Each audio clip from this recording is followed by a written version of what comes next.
হলদিয়া পেট্রোকেমিক্যালে বিধ্বংসী আগুন, naphtha supply পাইপলাইনে আগুন। আর এই আগুন নিয়ে জানবো, আমাদের সঙ্গে রয়েছেন আমাদের প্রতিনিধি অয়ন ঘোষাল। তার কাছ থেকে কি পরিস্থিতি, কিভাবে আগুন, কি জানতে পারছো?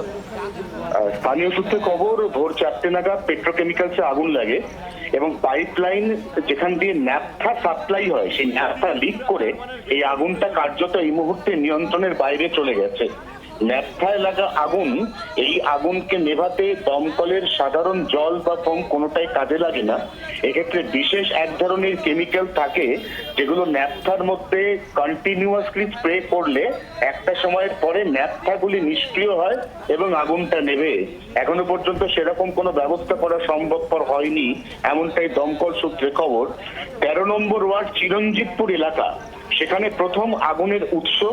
ঘটনাস্থলে প্রথমে পৌঁছয় দমকলের 6টি ইঞ্জিন, তারপর আরো 3, তারপর আরো 6। সব মিলিয়ে এতগুলি ইঞ্জিন কাজ করছে, কিন্তু এখনো পর্যন্ত আগুন নিয়ন্ত্রণে আসার কোনো লক্ষণ দেখা যাচ্ছে না, এমনটাই সূত্রের খবর। ধন্যবাদ।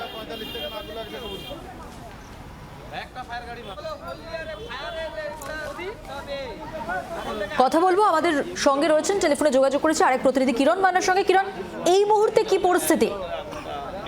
দেখো, এখন দমকলের ইঞ্জিন যেসব জায়গায় পাইপ ফেটেছে সেই পাইপ ফাটা জায়গায় যে আগুন এখনো জ্বলছে সেগুলো নেভানোর কাজ চলছে, এবং দুটি বাড়িতে আগুন লেগেছিল সেগুলো নেভানো হয়েছে এখন। কিন্তু যে ন্যাপথা লিক করে যে পাইপ থেকে যে ন্যাপথা লিক হচ্ছে সেগুলো এখনো নেভানো সম্ভব হয়নি। দমকলের 8 থেকে 10টি ইঞ্জিন ঘটনাস্থলে বিভিন্ন দিক দিয়ে নেভানোর চেষ্টা চালানো হচ্ছে, এবং যে কয়েকজন আহত হয়েছেন, গ্রামের যারা রেল লাইনের পাশে যারা বসবাস করতেন ঝুপড়িতে, তাদেরকে উদ্ধার করে হলদিয়া হাসপাতালে ভর্তি করা হয়েছে। এখন দমকলের আরো কয়েকটি ইঞ্জিন ডাকানো হয়েছে, যেসব ইঞ্জিন দিয়ে গ্যাস ইঞ্জিন যেগুলো দিয়ে নেভানো সম্ভব হবে সেগুলো 2টি এসেছে, আরো কয়েকটি ডাকানো হয়েছে। ধন্যবাদ।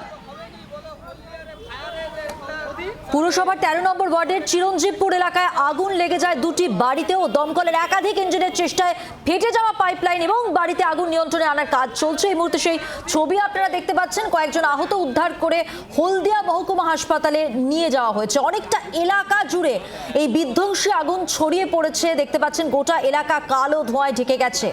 পাইপলাইন থেকে ন্যাপথা লিক করেছে, সেই কারণে এই আগুন। ঘটনাস্থলে দমকলের এই মুহূর্তে 9টি ইঞ্জিন আগুন নিয়ন্ত্রণের কাজ করছে।